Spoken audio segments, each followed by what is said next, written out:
Are you tired of missing those silly shots because you're trying to hit the ball hard and you wonder to yourself, I just don't know when to do it? Well, in this video, I'm going to show you exactly how to do that. How to pick out those moments and times when you should hit the ball hard. You shouldn't do it all the time, so knowing the most important time to do it is really crucial.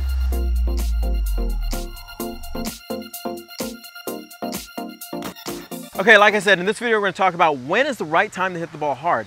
It's really important to know when this is, because if you don't, you're going to make a lot of mistakes. How many times have you went into a match and you're trying to bully someone around or hit the ball harder and just errors are flying out of your racket everywhere? Well, you don't want that. See, it's a special time that you should consider when to hit the ball hard, and we're going to talk about that.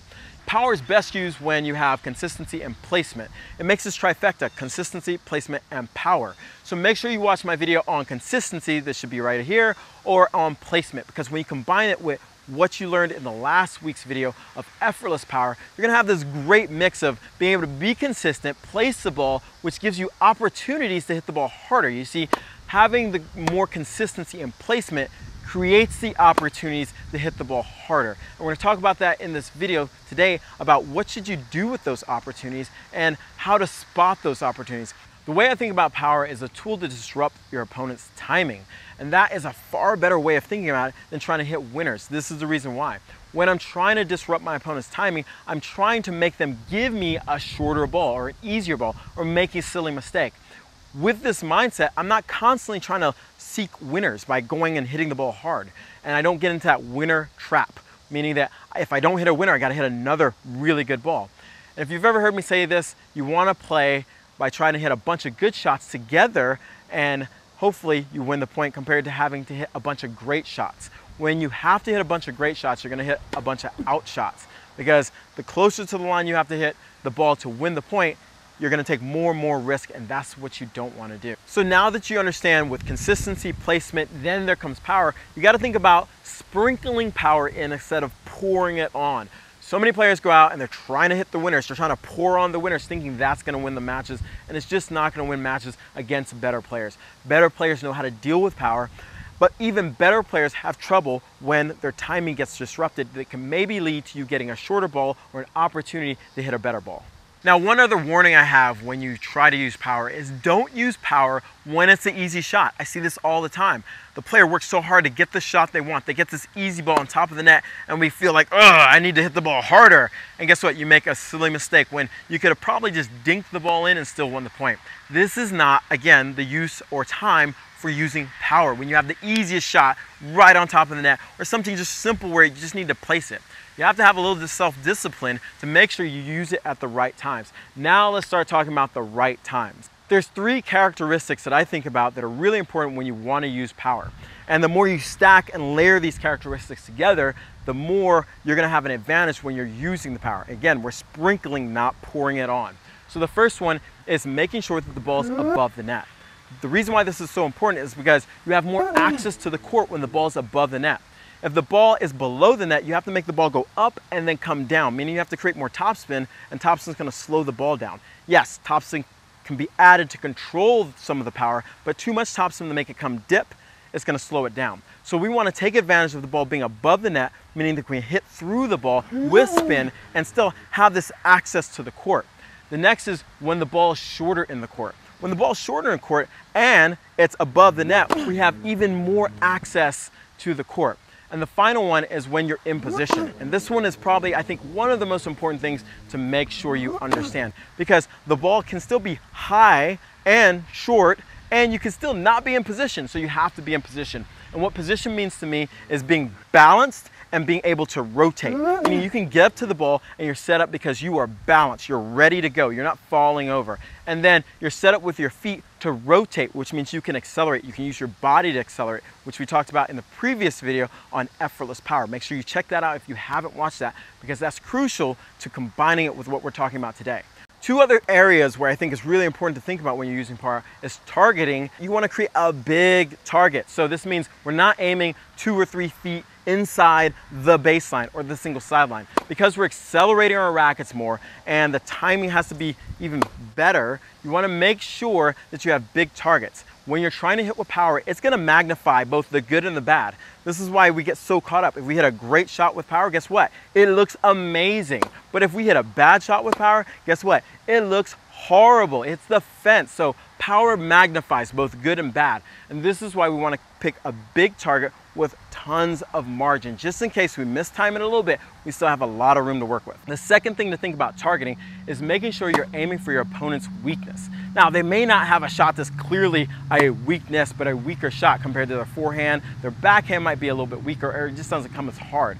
The reason why you might want to do this is because there's a great opportunity to disrupt the timing, giving you the opportunity to get a shorter shot. Another way of looking about this is maybe not necessarily the weakness, but if they have a stroke that takes a little bit more time to produce, they have a bigger swing. Attack that with more power, and that big swing becomes harder to time, giving you the opportunity or the potential opportunity of getting a shorter ball that you can move or attack with more power or whatnot. But again, we're not trying to hit winners. We're trying to disrupt their timing using the power. And so now if you combine all these things, knowing that the ball's short, the ball's above the net, and that you're in position, meaning balance, and you can rotate, and you're targeting their weakness with big targets, this is a great situation to make sure you're not making a lot of mistakes and you're hitting the ball hard. Again, we're sprinkling, not pouring it on. I'm not hitting every ball hard. I'm looking to kind of jab, jab, jab, and throw in the hook when the time is right. If you're constantly going for hooks and you miss, guess what? You're gonna make a lot of mistakes, or you're gonna put yourself in a bad position on the court. Now it's time to go out and take some action. And I want to give you 2 drills you can start working on with a ball machine or with a partner to start improving, noticing those moments when you can now hit the ball harder. The first one is called offense defense. You can do this with a ball machine. It might be a little trickier, but you can still do it. The whole idea is making sure you set the ball machine up to give you a ball somewhere in the middle of the court and it's high above the net. And what you want to do is stand behind the baseline, and if it gives you that ball, say offense. Now you can just practice this with a ball machine over and over, but say offense. Now the whole idea of saying offense is to trigger the mind that you are seeing this ball as it being above the net, shorter in the court, and you can get up there in great position. Now also have the ball machine feed you balls that are deeper, and I want you to say defense. Defense. So you are distinguishing the balls you can play offense versus defense. This is crucial because the quicker you can see it and get your feet to react, the more times you're gonna have opportunities to play offense. Now how you would do this, maybe if you have the ball machine that can set up random depths, is have one be offensive and one be defensive, and you're doing both of those. So you're having to call offense and move up and hit it and attack, and then defense, and then move back and play a consistent ball that keeps you in the rally.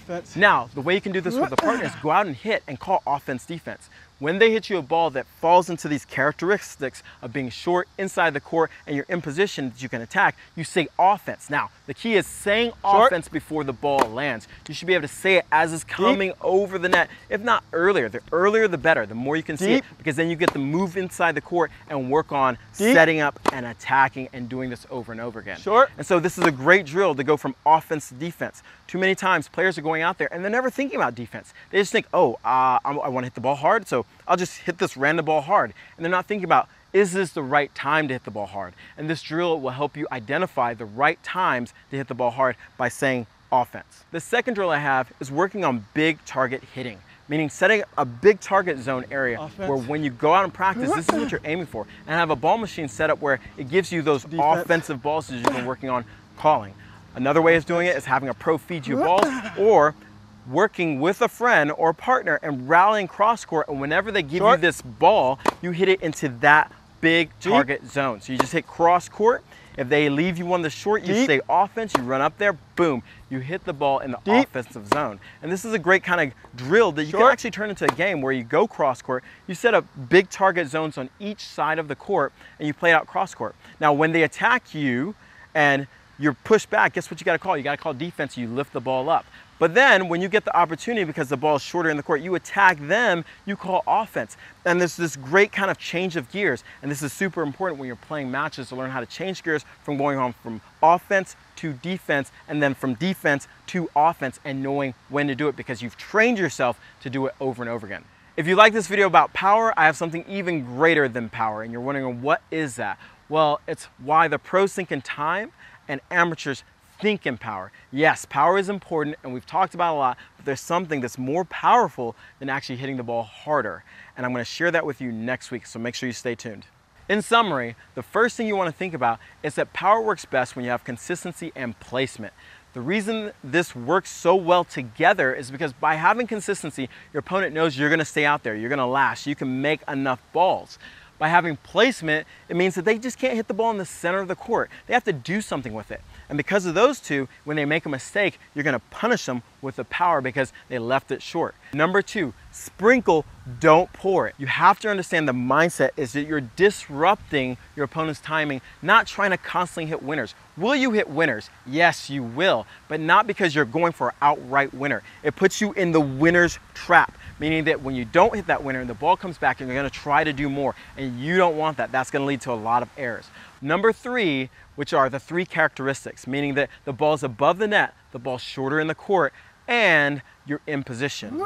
With these 3 things going on, this trifecta, it really gives you the biggest chance of being able to hit with power effectively, consistently. Number 4, making sure that you're targeting big targets and you're targeting your opponent's weakness to disrupt the timing. If you're targeting really small targets in the corner, you're going to really put yourself in a predicament of having to hit precise shots, which is more difficult when you're hitting the ball harder because you're accelerating even faster. Your timing has to be that much better. So instead of having to always rely on precise timing, rely on having bigger margins so you don't make so many errors.